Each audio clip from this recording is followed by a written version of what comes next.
जी, आज का जो हमारी क्लास है, बेसिकली क्लास का आज का हमारा जो टॉपिक है वो है एक्सेप्शन हैंडलिंग। अब पहली चीज़ है एक्सेप्शंस होती क्या हैं, ठीक है? तो एक्सेप्शन को अगर आप कहना चाहें, एरर कहना चाहें, बग कहना चाहें, तो ये डिफरेंट वर्ड्स हम लोग डे बाय डे यूज़ करते रहते हैं अपने पास, ठीक है? और यानी कि कोडिंग के अंदर, डेवलपमेंट के अंदर, सॉफ्टवेयर डेवलपमेंट में, तो ये हमारे पास एक्सेप्शन के अंदर आ जाते हैं, ठीक है? अब एक्सेप्शंस की भी कुछ फर्दर टाइप हैं जो यहाँ पे आपके नोट्स में तो डिस्कस नहीं है, बट आप लोगों ने पहले भी सुनी होंगी, रीड की हुई है, ठीक है? बट मैं इसके बारे में आप लोगों को गाइड कर देता हूँ। हमारे पास मेजरली अगर आप कह लें कि अगर मैं कोई कोड की वायलेट करता हूँ रूल्स को, आपको पता है कि हर programming language it has its own rules to write code. अगर मैं उन कोड्स की रूल्स को वायलेट करता हूँ, ठीक है, या कोई भी मिसअंडरस्टैंड यानी कि वर्किंग, तो उसके लिए अगर मैं रूल्स को वायलेट करता हूँ, अब एक्सेप्शन हैंडल हम कहाँ पे कर सकते हैं, ये भी एक क्वेश्चन आता है। किस तरह के एरर, कौन से, क्योंकि एरर की हमारे पास तीन टाइप्स हैं। एक एरर है हमारे पास जो बहुत कॉमनली वो है लॉजिकल। लॉजिक के अंदर ये होता है कि फॉर एग्जांपल मैं बनाना कुछ चाहता था बट बन कुछ और गया, due to the poor logic of the developer. जो डेवलपर है वो सही कंडीशन को अंडरस्टैंड नहीं कर पाया, यानी कि आपने जिस पर्सन की वेब बनाने जा रहे हैं उसकी रिक्वायरमेंट ली, मगर आप उसको अंडरस्टैंड सही से नहीं कर सके, आप उसको नोट डाउन नहीं कर सके, जिसकी वजह से वो आपके लिए एक टफ प्रॉब्लम बन गई। तो वो हमारे पास जो एरर है वो लॉजिकल एरर है।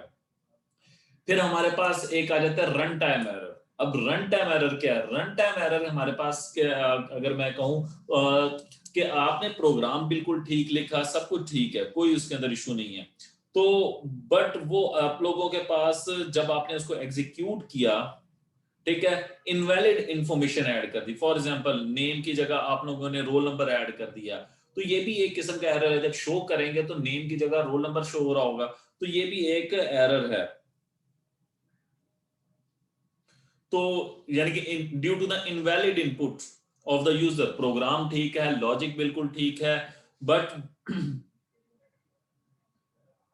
तो ये हमारे पास जो है हमारे पास रन टाइम एरर कहलाता है, ठीक है? तो फिर हमारे पास जो थर्ड टाइप है एरर्स की, अंडरस्टैंड नहीं कर सका। अब ये सिंटैक्स एरर जो होता है, इसको हम लोग ये तो कह लें कि हम उसके जो रूल्स हैं प्रोग्रामिंग लैंग्वेज के उनको वायलेट करते हैं, तब हमारे पास आता है। तो इसको डील करने के लिए हम लोग इस्तेमाल करते हैं एक्सेप्शन हैंडलिंग, जो कि प्रोग्रामिंग लैंग्वेज के अंदर है। अगर मुझसे कोड लिखते हुए कोई गलती हो गई और वहां पे एरर रेज होता है, तो मैं उसको कैसे डील करूंगा, या उस एरर की वजह से कोई प्रॉब्लम आता है, ठीक है, सिस्टम वर्क नहीं करता है, तो क्या मेरा प्रोग्राम वहां पे बंद हो जाए, ठीक है, या उसको कुछ किसी और पेज के ऊपर नेविगेट कर देना है, ठीक है? तो आप लोग उसको डील करने के लिए, यानी कि फंक्शनैलिटी को डील करने चाहिए कि अगर एरर आ गया तो कुछ ये नहीं कि वहां पे, तो उसको मैनेज करने के लिए हम लोग यूज करते हैं एक्सेप्शन हैंडलिंग। तो बेसिकली हमारे पास इसको मोस्टली इस तरह की एरर को, यानी कि सिंटैक्स एरर्स को, यानी कि फॉर एग्जांपल अगर मैं डेटाबेस से कनेक्ट करवा रहा हूं, मेरा सिस्टम कनेक्ट नहीं हो पा रहा है, तो उस टाइम पे मुझे क्या डिसीजन लेना है, मुझे किस पेज के ऊपर नेविगेशन करनी है, या ये शो करवा दूं शायद इंटरनेट प्रॉब्लम हो, या सर्वर डाउन हो, कुछ भी सिचुएशन हो सकती है, तो उसको डील करने के लिए, मैनेज करने के लिए हम लोग मोस्टली एक्सेप्शन हैंडलिंग का सहारा लेते हैं, ठीक है? अब पहली चीज तो ये है कि या किसी और पेज के ऊपर नेविगेट करवा देते हैं, वहां पे हम लोग को शो करवाते हैं sorry we are unable to join, ठीक है, प्लीज ट्राई लेटर, ठीक है, कोई इस तरह का मैसेज अपेयर करवा देना या कुछ, ठीक है? तो वो प्रॉपर एक वे एरर का हमारे पास होना चाहिए, तो एरर्स को हैंडल करना चाहिए, या एरर का जो असल रीजन है उसको शो करवा देते हैं कि एरर क्यों आ रहा है, due to the invalid information तो नहीं आ रहा, तो उसके लिए हम लोग मैनेज करने के लिए इस्तेमाल करते हैं। तो तीन किस्म है, पहली मैंने आपको बताई। अच्छा, मैंने इसकी तरतीब इसलिए चेंज की क्योंकि हमारा जो ज्यादा कंसर्न है वो सिंटैक्स से है, तो इसलिए मैंने सिंटैक्स को एंड पे बताया, वरना हम लोग रेटिंग जब इसके ऊपर वर्क करते हो सिंटैक्स एरर सबसे पहले होते हैं, क्योंकि due to the violation of the rules, आप लोग रूल्स ब्रोक करते हैं प्रोग्रामिंग, किसी भी प्रोग्रामिंग लैंग्वेज के, तो उसकी वजह से जो एरर आता है वो हमारे पास सिंटैक्स एरर कहलाता है। फिर उसके बाद हमारे पास जो लॉजिकल एरर है, फिर हमारे पास रन टाइम एरर है। अब लॉजिकल एरर में ऐसे है कि फॉर एग्जांपल मैंने बनाना था पास फेल का, ठीक है, अब आप लोग कर देते हो जी मोर देन 33 वाले को पास कर, बट 33 वाला भी तो पास हमारे पास होता है मार्क्स में। आपने कंडीशन लगा दी if marks is greater than 33, सिर्फ एक ग्रेटर के बाद इक्वल का साइन नहीं लगा है, अब वो जिसकी वजह से वो लॉजिक 33 वाले को फेल कर रही है, बट वो तो पास है। तो इस तरह के जब हमारे पास इशू आता है तो उस टाइम हम लोग कहेंगे कि वो हमारे पास लॉजिकल एरर परफॉर्म हो यानी कि आ रहा है, ठीक है। वो क्यों? क्योंकि due to the poor logic, उसने जल्दी में, अब जल्दी में हुआ या जैसे भी हुआ, बट वो लॉजिक तो हमारी खराब होगी ना। तो वहां पे हमने greater marks is more than equal to हमने क्या लगाना था, यानी कि ज्यादा हो या बराबर हो 33 से, तो वो हमारा स्टूडेंट पास है। तो exception are run time problem और error that a program encounter during its execution. हमें कब पता चलता है कि एरर आ गया? जब हम उस प्रोग्राम को एग्जीक्यूट करेंगे। ये तीनों एरर ही एग्जीक्यूशन पे आएंगे, ठीक है। आप लोग कोड राइटिंग के ऊपर भी अक्सर आप लोगों को शो हो जाते हैं, लाइक सिंटैक्स आप लोग जो यूज कर रहे होते हैं टूल, वही आपको बता देता है। अक्सर ये होता है कि आप लोग नोट पैड पे वर्क कर रहे थे तो वो टूल आपको नहीं, नोट पैड नहीं बताता, आप लोग जब उसको एग्जीक्यूट करते हैं तब भी आपको पता चलता है कि क्या एरर है। तो execution exception provide a way to react the exception circumstances. अगर आपके पास एरर आ जाए तो आपने किस तरीके से उसको डील करना है, मैनेज करना है, उसके लिए हम लोग एक्सेप्शन हैंडलिंग को इस्तेमाल करते हैं, लाइक रन टाइम एरर। और मोस्टली रन टाइम एरर्स और ज्यादा सिंटैक्स एरर्स को हम लोग यानी कि जो हमारे पास अक्सर उनको भी यूज करने के लिए हम लोग कर लेते हैं।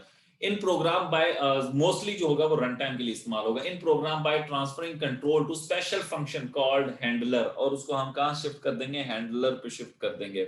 अब हमारे पास उसको किस तरीके से, इसके हमारे पास तीन मेथड होते हैं। एक होता है ट्राई, एक होता है कैच, एक होता है थ्रो। ट्राई कौन सा पार्ट है? तीन ब्लॉक्स होते हैं हमारे पास।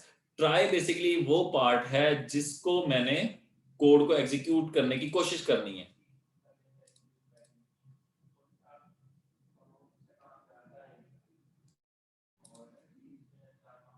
जी, हम लोग डिस्कस कर रहे थे थ्रो कैच ब्लॉक्स इस्तेमाल करते हैं।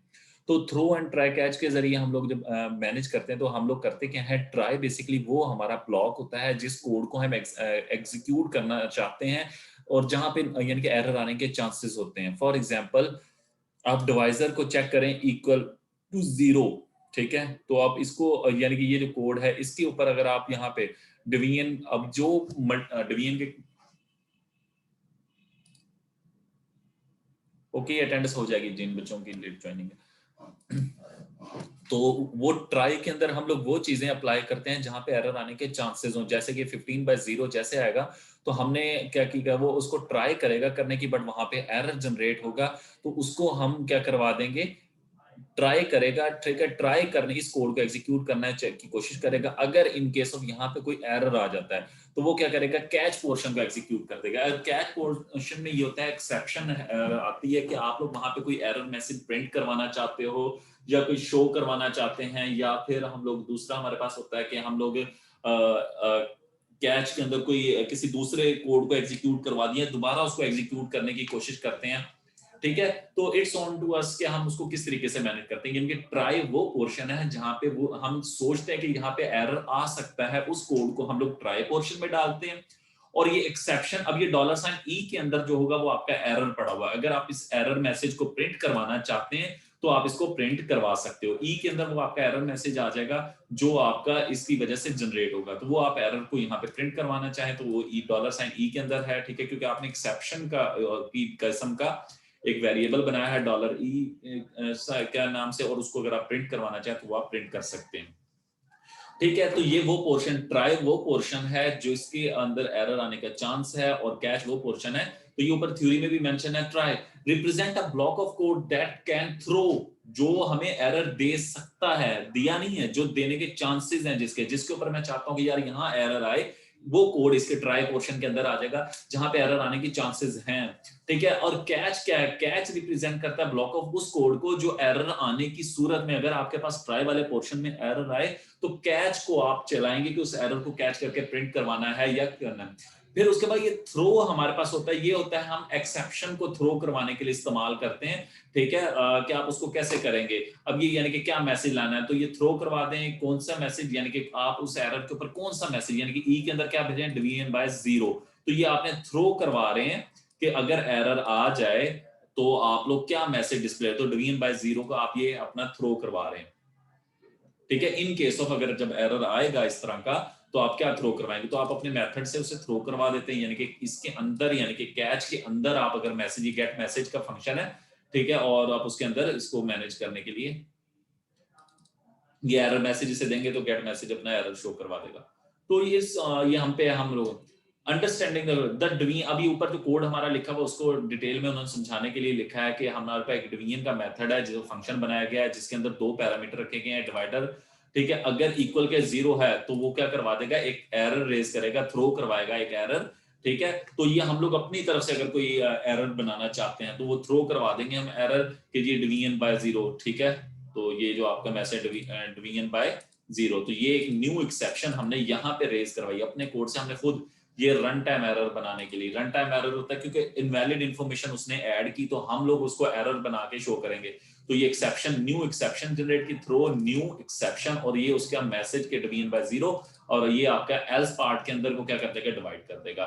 उसने चेक किया कि डिवाइड जो है आपका वो अगर जीरो है तो एक मैसेज करते हैं डिवीजन बाय जीरो, क्योंकि अब ये इसको प्रोग्रामिंग के जरिए हम लोग मैनेज, यानी कि एरर खुद से बनाना, तो उसके लिए वो इस्तेमाल कर रहा है।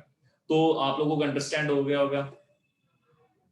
फिर उसके बाद हमारे पास उसने डिवीजन बाय जीरो का ट्राई ब्लॉक के अंदर हमने डिफरेंट आर्गुमेंट्स भेजे, यानी कि ये ट्राई ब्लॉक के अंदर ये देखें हमने डिवीजन के अंदर ये 10 को 2 से डिवाइड करे, 30 को -4 से डिवाइड करे, 15 को 0 से डिवाइड करे। अब 15 को जब 0 से डिवाइड करेगा तो वो वहां पे डिवीजर चेक हो रहा है, ठीक है, वो कितना 0 हो तो क्या करते, थ्रो करवा दे एक्सेप्शन। अब थ्रो के अंदर क्या होगा, वो चला जाएगा वापस और वहां पे एक्सेप्शन वाले यानी कि कैच वाले पोर्शन को एग्जीक्यूट करेगा, और कैच के अंदर लिखा हुआ आएगा पी के अंदर कॉट एक्सेप्शन $ई। अब $ई के अंदर क्या है, डिवीजन बाय जीरो उसने सेंड किया वहां से।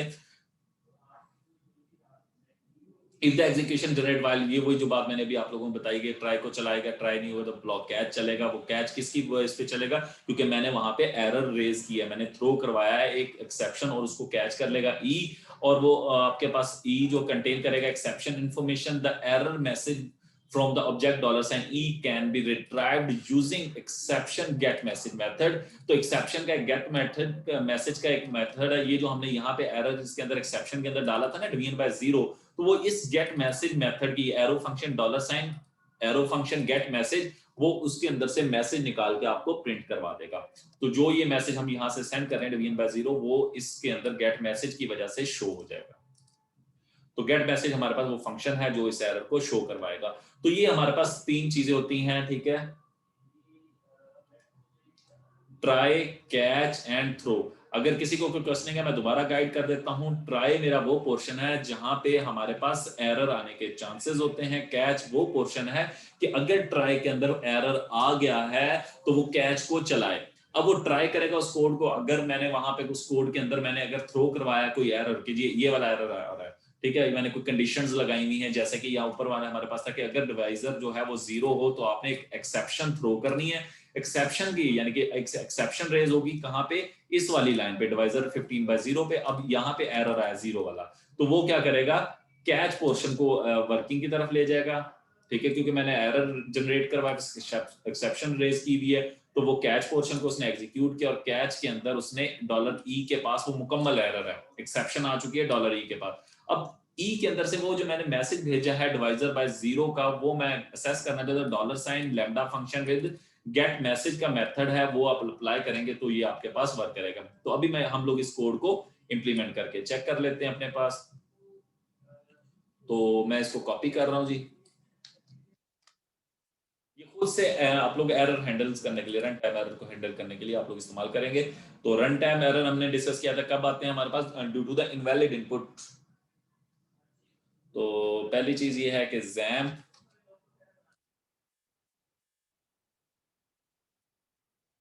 जी मैंने ये अपाचे को रन करवा लिया है। दूसरी चीज है जी मेरे पास कोड, विजुअल स्टूडियो कोड को मैं यूज कर रहा हूँ।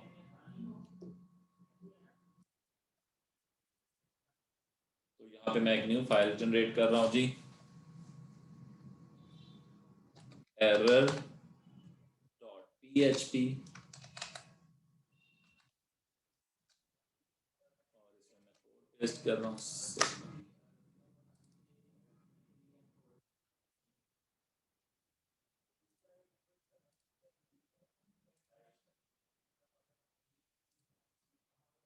ठीक है, ये वही कोड है जो आपकी फाइल्स के अंदर मौजूद है, मैंने उसी को किया। इसको सेव करते हैं और फिर हम लोग गूगल क्रोम में जाते हैं। मैंने जैम्प को रन किया है। जैम्प को रन करने के बाद विजुअल स्टूडियो कोड में एक फाइल बनाई है error.php के नाम से, उसके अंदर वही कोड पेस्ट किया है जो आपकी फाइल में मौजूद है, जो मैंने आप लोगों को प्रोवाइड की हुई है। अब यहाँ पे local host slash technical slash error dot php, तो ये देखें got exception division by zero. ये डिवीजन बाय जीरो का मैसेज हमने कहां से भेजा है? अपने ही कोड से। ये मैंने एक्सेप्शन रेज करने की line throw new exception, exception आने की सूरत में क्या होगा, कैच का पोर्शन एग्जीक्यूट होना शुरू हो जाएगा, और वो क्या है, गॉट, पैराग्राफ के अंदर गॉट एक्सेप्शन, और मैसेज क्या, मैंने गेट मैसेज की वजह से वो मेरे पास क्या मैसेज है, division by zero.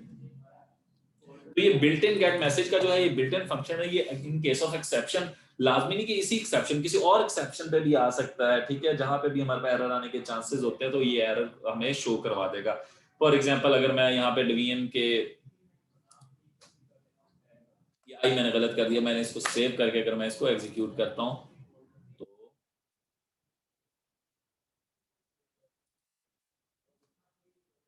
Exception throw नहीं हुई है। अगर मैंने इसके एक्सेप्शन रेज की होती,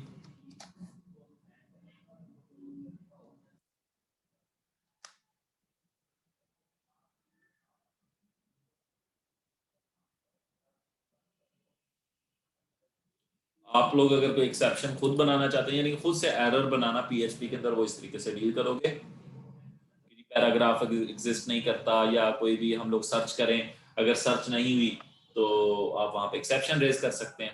आप लोगों को मैंने असाइनमेंट भी दी है इस चीज की।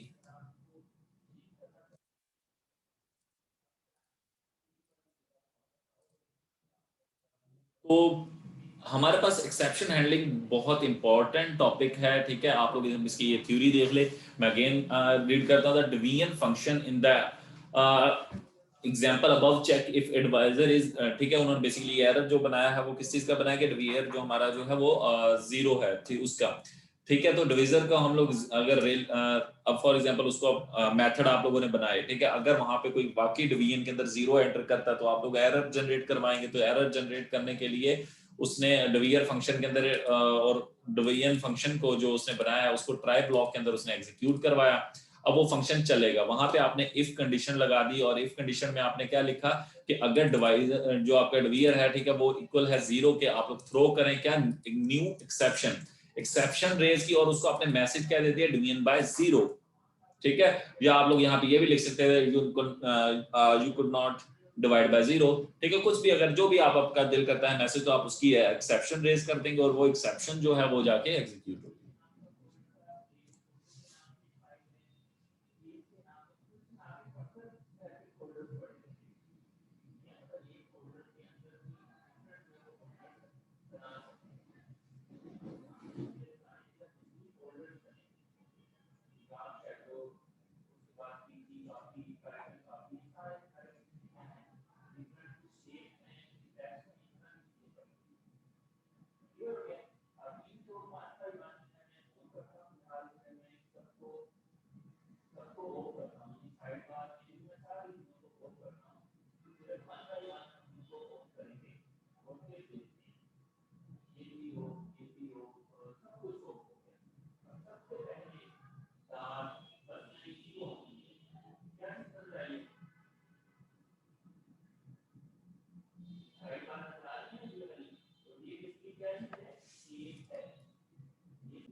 जिन बच्चों की अटेंडेंस नहीं लगी मुझे बता दें।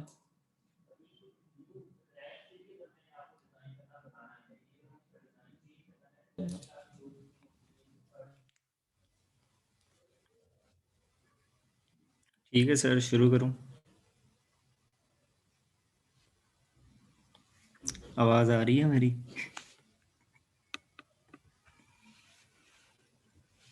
जी ओके सर। सर एलिजिबल वाले टास्क में आपने कहा था कि पहले अटेंडेंस चेक करनी है कि 70% से अबव होनी चाहिए, और मिड टर्म के मार्क्स चेक करने हैं कि वो 50 प्लस होने चाहिए। तो पहले हम ये दो चीज़ें इनपुट ले लेंगे यूज़र से। तो उसके लिए हम एक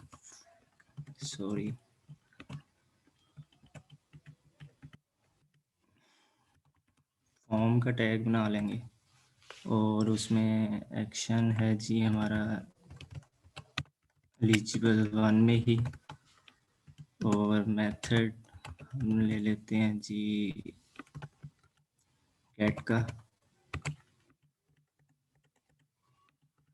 उसके बाद लेबल कर लेते हैं जी हम, सबसे पहले हम अटेंडेंस की परसेंटेज ले लेंगे। तो हम एक लिख लेते हैं यहाँ पे एंटर योर अटेंडेंस परसेंटेज, और इनपुट की फील्ड बना लेंगे। इनपुट हम परसेंटेज ले रहे हैं तो नंबर ले लेंगे, और नेम उसका जो मर्जी रख लें। और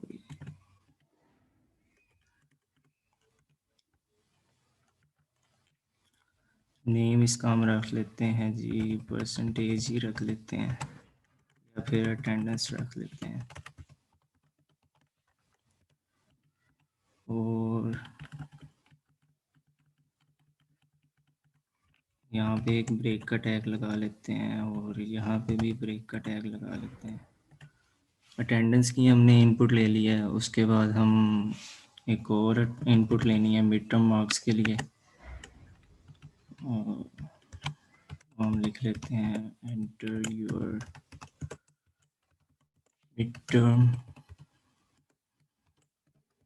मार्क्स परसेंटेज।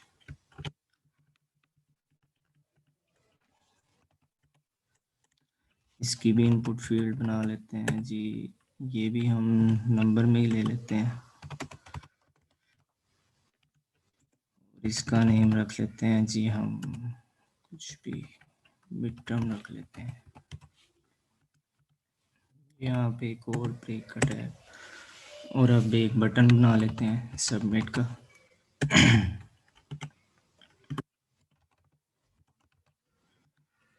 और इसमें वैल्यू डाल लेते हैं जी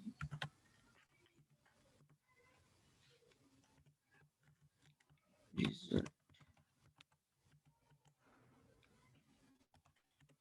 समझ आ रही है या मैं ऐसे बोली जा रहा हूँ? काइंडली कोई बता दे।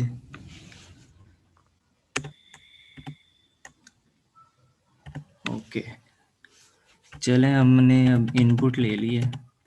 अब हम कर लेते हैं जी PHP पे काम कर लेते हैं। असल में मेरा ये बटन भी ख़राब है, तो कॉपी वेस्ट कर रहा हूँ इसलिए मैं।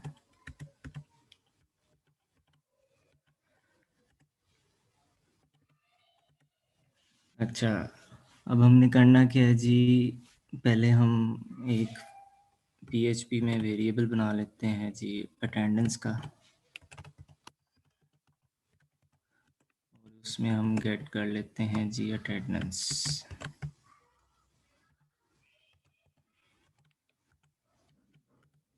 अटेंडेंस का नेम है हमारे पास अटेंडेंस ही है।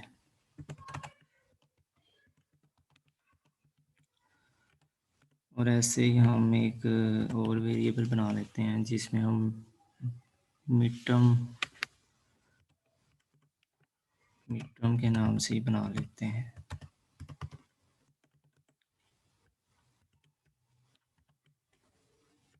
इसे भी हमने गेट के मेथड से किया है, तो गेट के मेथड से गेट कर लेंगे मिड टर्म, इसका नाम है।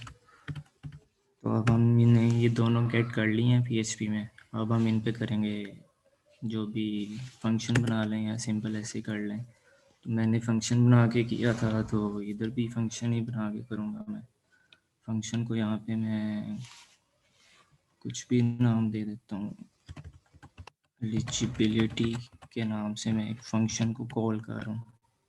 इधर मैं कर रहा हूँ कॉल। अटेंडेंस, और इसके पैरामीटर में मैं अटेंडेंस और मिड टर्म को पास कर देता हूँ जो भी हमने गेट किए हैं। और अब हम कर लेते हैं फंक्शन की definition.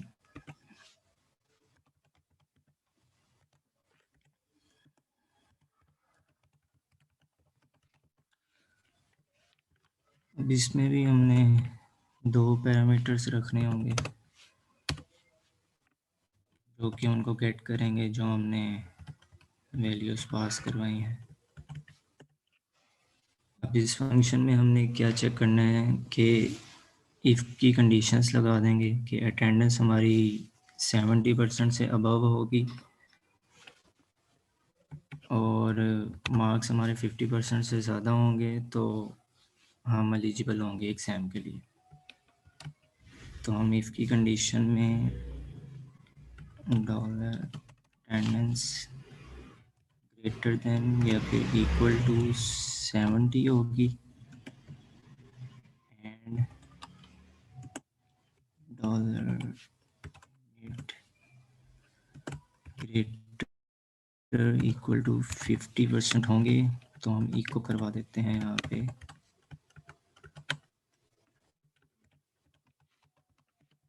Congratulations,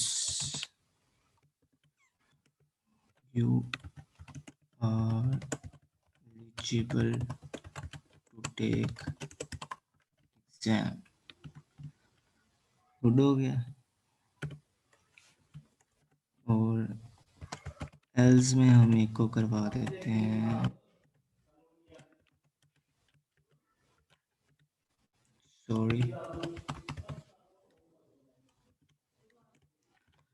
you are not eligible to take exam। Okay, यहाँ पे हमारा पहला टास्क कंप्लीट हो गया। तो समझ आई है? कोई बता दे चैट बॉक्स में। गुड हो गया। अब हम इसे एक दफ़ा रन करके देख लेते हैं उसमें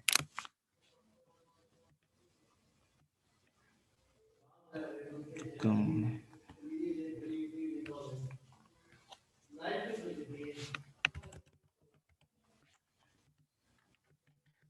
फाइल का नाम हमने रखा है eligible1.php। eligible1.php गुड है। तो यहाँ पे हम परसेंटेज डाल देते हैं 70 और मिड टर्म के मार्क्स डाल देते हैं 50।